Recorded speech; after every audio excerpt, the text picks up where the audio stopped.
Meron daw nilabas na diss track o parang kanta si Honcho o si Boss One, parang patungkol dun sa mga kagrupo niya. Pero chinek ko, mukhang hindi si Honcho to. Chinek ko siya. Eto, Honcho, walang Honcho, walang XB, official music video. Tapos chinek ko kasi sa mismong channel ni Honcho. Honcho. Chinek ko, ito yung channel ni Boss One, ito. Walang kanta na nilabas. 3 linggo pa yung huling kanta niya, yung Ginto. Ayan. So, hindi ito totoo. Feeling ko AI to kasi nung chinek ko yung channel na to, ayan, may mga kanta si Badger, si Skastakli na hindi naman nila nilabas. Hakbang by Sinyo, wala siya niyan. Heb Abi. Eto nga yung gumagawa ng AI na kanta. So, hindi ito galing kay Honcho. Ewan ko kung bakit ang daming naniwala na kay Honcho. Tang ina mo, ano ba? Kaya kayo nahabol ng apoy. Mas ka dyan. Yeah, Diba? Kaboses ako si Honcho. AI to. AI yung boses nito. At maraming nagsisend sa akin ng kanta ni Honcho daw to. Pero hindi si Honcho to. Hindi ko alam. Tignan nga natin mga comment. Solid, siya pinaka-original. Ito ang tunay, nananahimik lang. Bakit walang fact check yung mga nanonood? Ewan ko ba? AI itong gumawa nito. Pero sige nga, pakinggan natin. Tangin ang kulit din na ito no? Pakinggan natin, sige. Pero ulitin ko hindi to si Honcho, hindi to si Boss One. Walang nilabas na kantang ganito si Boss One. Sino ba kasi nagpakalat na ito, gago puta? Siyempre, kakalat na to dahil ginawan ko. Tara, pakinggan nga natin. Puta nang yan. Yeah, ako si Honcho. Huwag niyo kalimutan. Kung pa rin ugat ng galaw niyo, huwag niyo kong tawanan. Di ako nawala, di lang ako maingay. Pero bawat hakbang ko may kwento't kulay. Nagkamali man ako, tao lang din to. Pero sana maisip niyo kung saan kayo nagsimulang totoo. Bago pa ang fame, bago ang ginto't papuri. Ako yung unang nanalig kahit di pa kayo kilala sa uri. Ako ang tinig, bumuo ng himig. Bago pa dumami ang hype, ako na ang legit XB. Tangina no? Ang galing din ng gumawa nito. Parang si Honcho talaga mula sa mga pananalita o feeling ko fan to ni Honcho. At inaral talaga yung style niya. Tumutugma parang si Honcho talaga yung nagsasabi Bago pa dumami ang hype, ako na ang legit XB. Hindi yan basta pangalan lang. Ako ang batayang pundasyon bago kayo sumikat. Di na kailangang ipagsigawan ang ambag ko. Kung wala si Honcho, di buo ang grupo. Marami Tangina ko si Honcho talaga yung kumakanta nito at nagsasabi. Okay din parang putang ina magandang panapat din talaga Kaso tangina, tartado rin nakaisip nito. Ang galing ng clickbait sumubok pero isa lang ang totoo. Ako ang original, kilalanin niyo kung sino umalis ako, pero hindi ako talo. Mas pinili ang respeto kaysa drama sa grupo. Di ko kailangan ng papuri na peke. Mas mahalaga yung pangalan na tunay at matibay. Walang kimulayan lahat na Hindi magra-rhyme si Honcho ng ganyan. natural sa dila. Respeto ang sukli, hindi kwento. Sa kamera sila'y Kamera. Hindi ganyan mag-rhyme si Honcho. sa dila.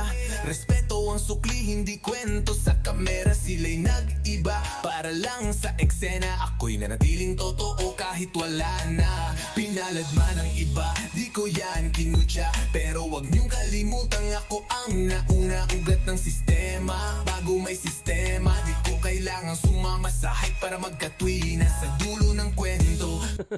Para magkatwin no? Tangina no, ang galing din ng AI ngayon. Sa isang banda, napakadelikado rin. Na kaya na palang gayahin yung boses mo. Tangina, delikado tong AI na to.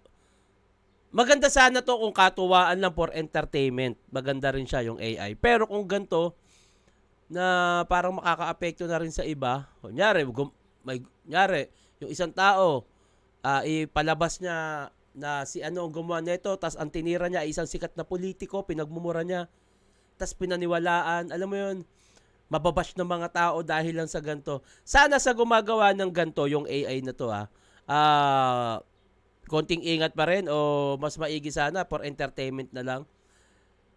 Actually maganda siya painggan, mukha talagang si Honcho, pero wag sanang gamitin dun sa mas negative na, yung tipong masisira na yung artist para lang makakuha ng clout, alam mo yon. Sa ngayon, okay naman siya eh. Okay naman siya. Kala ko talaga si Honcho. At ayun yung nakakatakot sa isang banda. Kuwang-kuwa yung boses nung AI. Parang pwede nang gamitin siya as ano eh. Kung kunyari may galit ka sa isang artist, tas gagawa mo ng eksena sa internet na, maglalabas ka ng boses kuno di ganto, tapos may sinabi kay ganto, na tangina pwedeng pagsimulan ng away at hindi magandang mangyayari.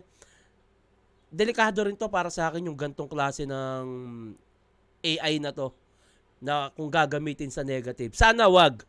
Pero ito nakakatawa kasi kuwang-kuwa parang si Honcho talaga putang ina Sana wag gamitin sa mali For entertainment lang kung sino man may-ari ng channel na to o gumagawa nung gantong content. Di ko kailangan sumama sa hype para magkatwina sa dulo ng kwento. Kayo'y magkakampi, ako mag-isa pero di kailanman naging talo. Di ako galit pero wag niyo kalimutan. Ako ang ex-batalyon simulat katapusan. Oo, umalis ako pero hindi ako talo. Mas pinili ang respeto kaysa... Pero puta sa isang banda, ang galing sa music.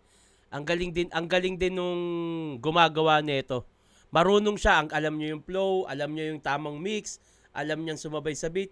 Songwriter, performer, artist din yung gumagawa nito. Pero yun nga, sana wag gamitin sa negative. Drama sa grupo, di ko kailangan ng papuri na peke. Mas mahalaga yung pangalan na tunay at matibay. Hindi ako galilimutan. Ako ang ex-batalyon, simulat katapusan. Umalis ako, pero hindi ako talo. Mas pinili ang respeto kaysa drama sa grupo. Di ko kailangan ng papuri na peke. Mas mahalaga yung pangalan na tunay at matibay, pre. Magaling din yung magaling din ang tenga ng gumawa nito. Marunong din talaga. Sino kaya to? Oy, kung sino ka man congrats. Congrats dahil marunong kang gumawa ng gantong klaseng music. Actually, putang ina, ang daming naniwala. Pero please, wag mong gagamitin sa negative. Kawawa din naman yung magiging tawag nito, yung mapuputukan. Tulad nito, marami nang nag-download niyan sigurado. Marami nang nagpapatugtog niyan sa mga kanto-kanto. At paniniwalaang si Honcho yan. Na posibleng maging way pa para mas lalong hindi na magkaayos yung XB. Kasi kakalat to Kakalat na yun Sana gawa ka na lang ng ibang kanta, yung mga entertaining. Ganon.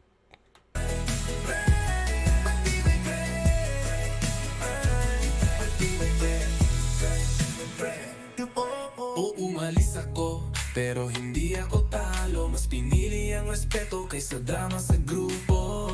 Di ko kailangan ng papuri na peke. Mas mahalaga yung pangalan na tunay at magdibay, pre. Okay. Meron pa? Wala na. Ang dami niya pa palang pinagagawa. Okay. Ayun. Hindi to legit Sa mga nakikinig sa akin dyan, hindi yun legit. Huwag yung paniwalaan. Pero tangina kasi. Kakalat yan Anyway, sana wag gamitin sa negative. Yung parang pwede na makasira ng ibang tao yung gantong klaseng AI. Nakakatakot, no? Nakaya ka nilang gayahin sa online. Pwede nang gumawa ng picture mo na nagsasalita sa against sa kung sino-sino. Tapos, syempre, hindi naman iilan lang yung nag-legit check ng gantong klase. Mamaya may gumawa, limbawa kay Honcho, yung AI na video na pinagmumura yung kung ano-ano, di ba? Putang ina. Wag naman sana magamit sa Nakaka-entertain pa to. Pero wag sanang gamitin sa negative pa. Please.